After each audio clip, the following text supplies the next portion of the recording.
Geçen o жерде 4 erkek kişi qamalgan. Endi azыр мынакей кичинекей кыз камалып калды. Лифтерлерге чалса албай атат. 11-ден 44-төрттө. Азыр спасательдерге чалып атат, жыл өткізген кичинекей кыз.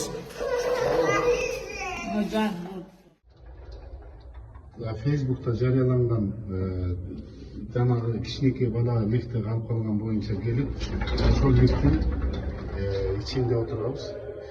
Мына бул жерде чындап эле бул лифт 34 жылдан бери иштеп жүргөн лифт экен. Өзү лифттин иштөө мөөнөтү болгону 25 жылга чейин эле. Бул боюнча бизди мурун бир топ жолу кайрылганбыз мэрияга. Анткени бул лифттерди колдонууда элдин коопсуздугу сакталбай калышы мүмкүн.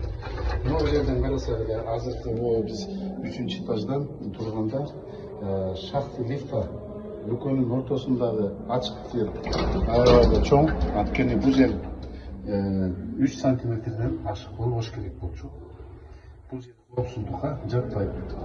Анткени көпчүлүгү ушундан тыгылып калып деле эртеси күнү кырсык болуп кетиши мүмкүн.